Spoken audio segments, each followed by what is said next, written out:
identify yourself. What's your nationality, if I may ask? Mixed. You're mixed, okay. Well, what is your father? He's African. Your father is African American, all right? So according to the Bible, let me get Numbers 1 and 18. According to the Bible, you are what your father is. So if your father is an African, so-called African American, you would be a so-called African American. I say so-called because that's not our God-given name, right? The word African American derives from two different white men, right? You don't come from two different white men, correct? Right? So according to the Bible, if your father would be a so-called African American or American black or a Negro, you will be from the tribe of Judah. Just like myself, just like my brother here. You will be from the tribe of Judah, right? Now, Jesus Christ comes from that same tribe, right? So why do they have his image painted in all the churches as a so-called white man? You see what I'm saying? That's the confusion, right? So I'm going to ask you something. Do you know, you can drop that, let's go straight to the curses. Do you know your history? Do you know how we got to this landmass? Huh? How did we get here? Actually, I'll let you. You're all right. All right. So I'm gonna show you according to the Bible. All right. Are you familiar with the story of Moses? Do you have a little bit of Bible knowledge? A little bit. All right. So Moses was a so-called black man, right? So if you know the history of Moses, the children of Israel, we were under captivity under the hand of the Egyptians, right? Which is another so-called black race, right? So they had us, the children of Israel, in captivity, right? So that's the start of the history right there. But Moses freed us from the hand of the Egyptians, right? And this is what he told us, right? Let's get Deuteronomy chapter 28 and verse 15. Deuteronomy chapter 28, verse 15. But it shall come to pass, if thou wilt not hearken unto the voice of the Lord thy God, to observe to do all his commandments and his statutes which I command thee this day, that all these curses shall come upon thee and overtake thee. So Moses told the children of Israel, if we don't keep the commandments of God, all these curses are going to come upon us. So when you look at our people today, right, do we look like we're on top or do we look like we're on the bottom? Check this out.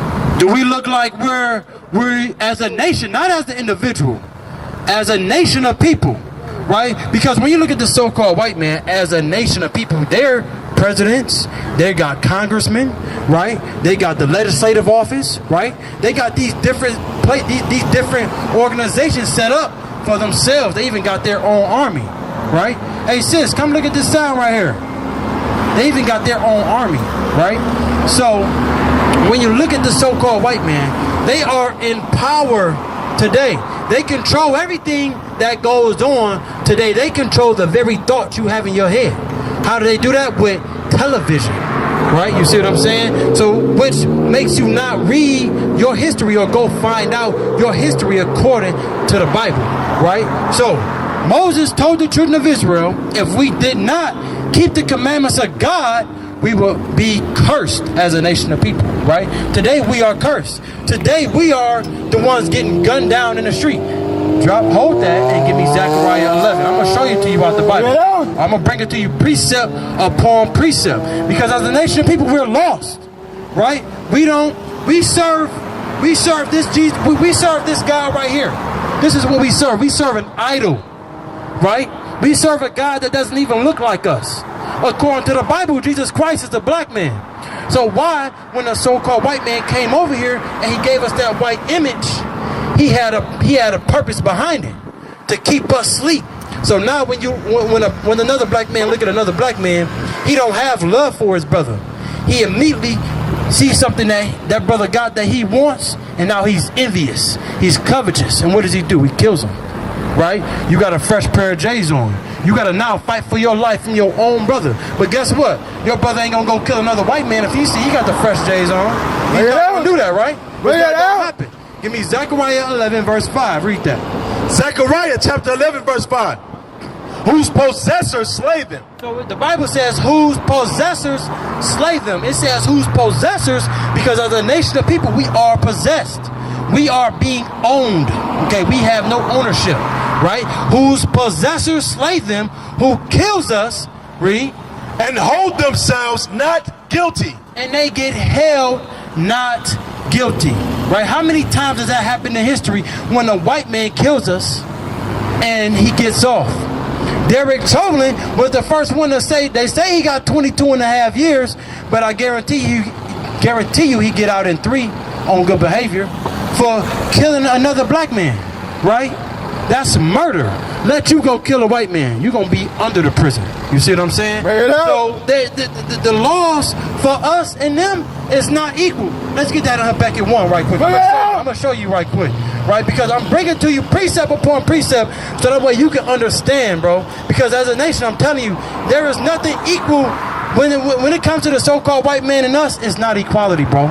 There is not equality at all. That's why they kill us down and they get off. But we kill them, we not getting off. Like I said, we're going to be under the prison, and the Bible is going to speak about that. You got that? Habakkuk 1 and 4. Read. Habakkuk chapter 1 verse 4. Therefore the law is slacked. So the Bible says, therefore the law is slacked. Read. And judgment doth never go forth. And judgment don't never go forth. For the wicked doth compass about the righteous. So the wicked, who is the so-called white man, compass about the righteous. Read. Therefore wrong judgment proceedeth. Therefore what? Therefore wrong judgment proceedeth. So wouldn't right justice be if you kill a white man and he kills you? Shouldn't y'all get the same 25 to life? Right? It's not gonna happen. I guarantee you keep paying attention to the news, Derek Chauvin is gonna be off in 3 to 5 years on good behavior. Let's go back to Deuteronomy. Right? Go back to Deuteronomy.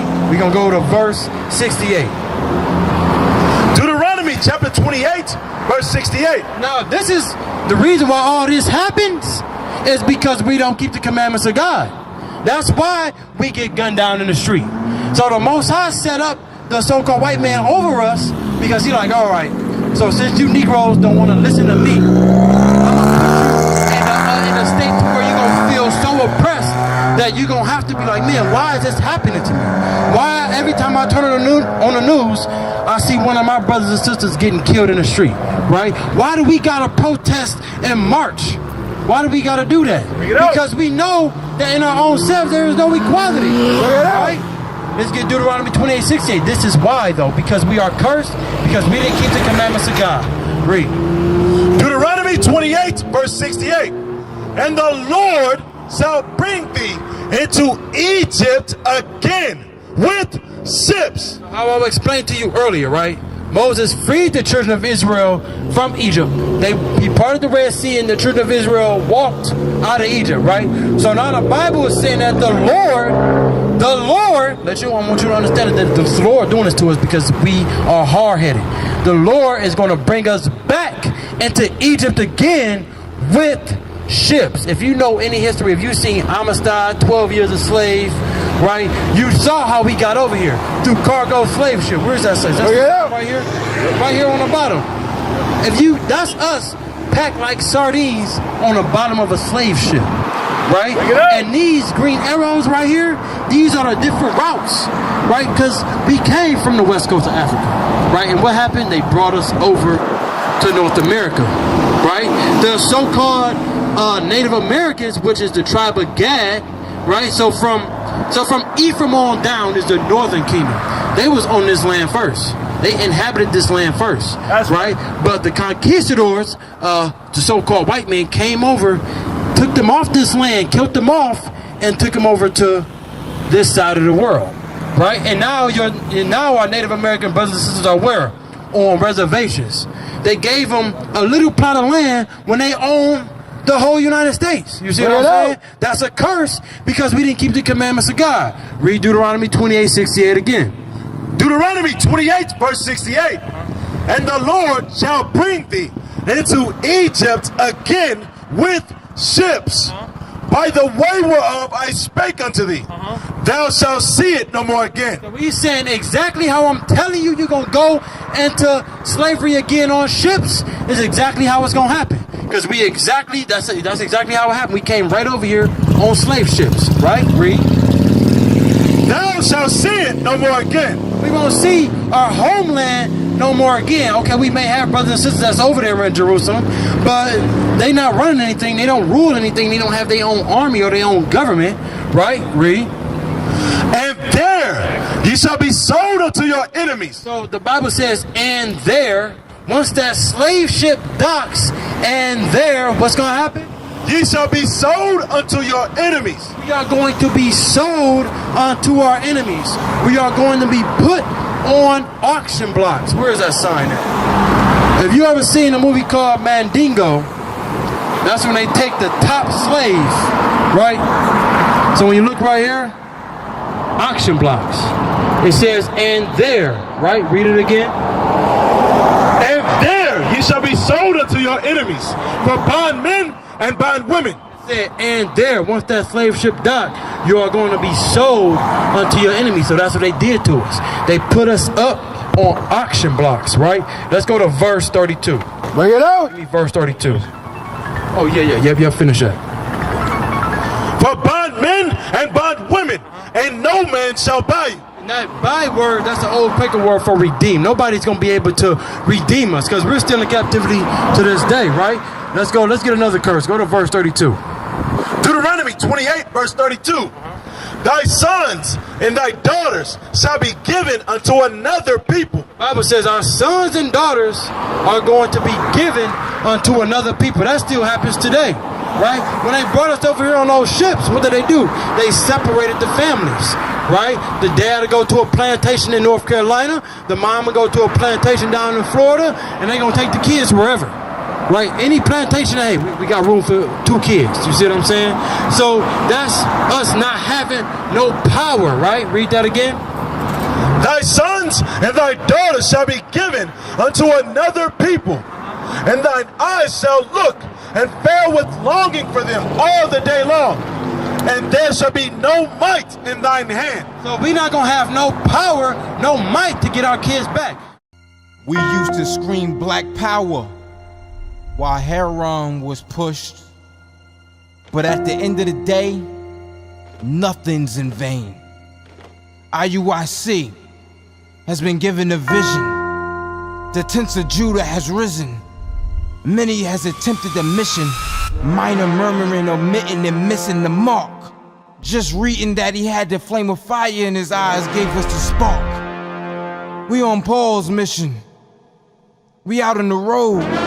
Purple and gold, from Mexico, Cuba, Haiti, Ghana, Sierra Leone. 144,000 boots banging, concrete crackling. These are our men repented at heart. The scriptures is proof. IUIC, we deliver the truth.